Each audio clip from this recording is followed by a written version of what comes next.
All praise be to Allah subhanahu wa ta'ala, the one who deserves our praise, and the one who created the human beings with respect and teach them the speech, and gave them the heavens and the sights and a tongue, and command him with justice and the virtues by saying the goods and the actions. And I bear witness that there is no God worthy of worship but Allah subhanahu wa ta'ala, without any partners or associates. And I also bear witness that Muhammad sallallahu alaihi wasallam is his prophet and messenger, the one who conveyed a message and fulfilled the trust and advised his people. We send our greetings and salutations upon his family and his companions and those that follows in his footsteps. Fear Allah subhanahu wa ta'ala as he wants you to fear him. Today's topic is the virtues of Islam and the morals of respect. From the great morals a Muslim should possess is respect. It is from the principles and noble attributes a Muslim is described by carrying this conduct while dealing with others around him. Respect preserves the dignity of an individual by elevating their status, and in return others will give them respect. Respect promotes teamwork that would enhance their aim to set a common goal. But today we see those who do not have any morals of respect and do not know what is respect, which leads to a lot of problems and decrease in blessings. Then there is no love or loyalty.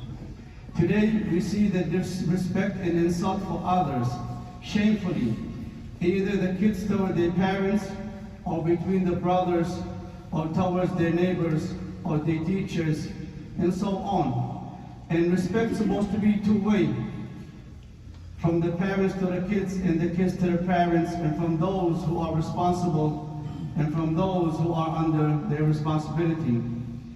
Where are we from the teachings of Islam that the Prophet ﷺ commanded us with?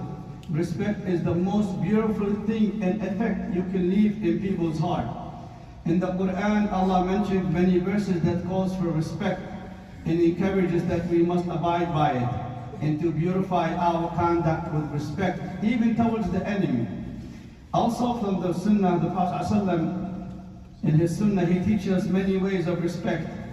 As narrated by Abu Hurairah, may Allah be pleased with him, and reported in the book of Muslim, the Prophet ﷺ said, whoever uplifts the calamity of a believer in the dunya, Allah will uplift a calamity for him in the day of judgment. And he who made an ease of any hardship of a person, Allah will make it easy for him in this dunya and in the hereafter. And Allah will be at the aid of his servant as long as they are aiding his brother. Also, the morals of respect elevate the person in the sight of Allah subhanahu wa ta'ala. Then he is elevated in the sight of others. And those who are humble and help others in return, the people will also respect him. To the extent that this person forgives those who are biased to them, and also they overlook their mistakes. This is how much respect have the effect on you.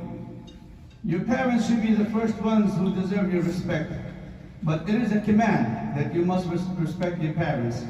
It was narrated by Aisha, may Allah be pleased with her, a man came to the Prophet ﷺ with an elderly man, a man who was old. The Prophet ﷺ said, who is this?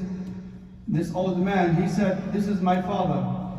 The Prophet ﷺ said, do not walk in front of him, and do not sit before him, or before he sits, and do not call him by his name, and do not cause any vain talk on him, meaning disrespecting others, then they will disrespect your parents. Also, scholars have the right of our respect. And the people of the Quran, as mentioned in the hadith of Abu Musa al-Ash'ari, may Allah be pleased with him, that the Shaykh mentioned. And from the creed of Ahlul Sunnah in the Jama'ah, they are devoted to Allah subhanahu wa ta'ala, and they get close to Allah subhanahu wa ta'ala by respecting scholars without any extreme or transgression. Respecting scholars and glorifying them is from the rituals of Allah subhanahu wa ta'ala. They are from the allies of Allah subhanahu wa ta'ala, and they are the inheritors of the prophets. We are in desperate needs to possess this moral and respect today, which will unify our hearts and bring love and loyalty among us. that will elevate our status for each other and respect one another. What happens when there is no respect? Disrespecting people is a very dangerous disease. It will destroy the family and break it up, and then the community, and also will destroy a nation and make it vanish. It is a dislike attribute. Only the reprehensible is described with this kind of attribute, someone who is a lowlife. Like the conceited one, and the one who shows off, and the one who thinks they are untouchable, and the losers, and those who possess the characters of those who belittle people or degrade them and assume they are better than them, and they are the best ones, and they are the ones who are only better, and no one in their sight is better. And they are described in the Quran as mocking people and pointing at them and pointing at others. This is a debauchery after faith. Today we see two types of worshippers. The one who have bad manners to the point that they don't even respect scholars or their parents. And the one who's a worshipper and who disrespects his worship.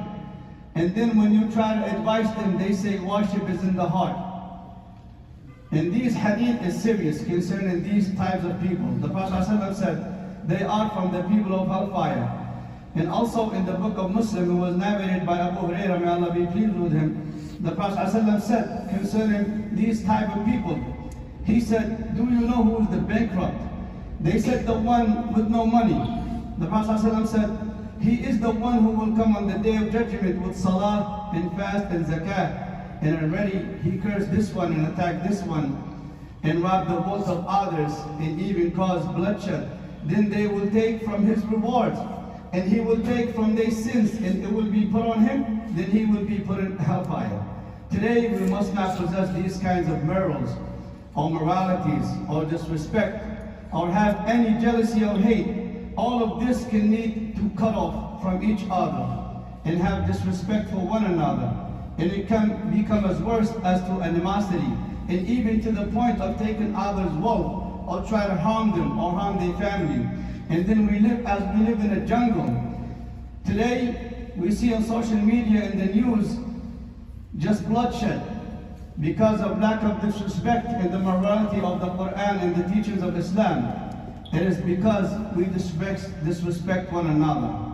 And some people would assume that if you have respect and you are kind and have respect for others, that you stoop down or you are some kind of a coward. No, but to have respect, it is from the teachings of the Quran. So how do we possess the character of respect? We teach ourselves and our kids, and also we teach how to practice Islam the right way and how to worship the right way and be steadfast on Islam in the first place. And learn from our mistakes and benefit from it, and be mindful of transgress. Enough of the bloodshed, as the Sheikh said, and we must realize that our unity is power, and Islam will elevate us and respect each other and leave the differences behind. As a believer, we must live with respect and dignity and have principles. My beloved brothers, we must possess morals of respect and must not harm anyone, either by words or by actions. And let's practice the morality of respect in our life and implement it today.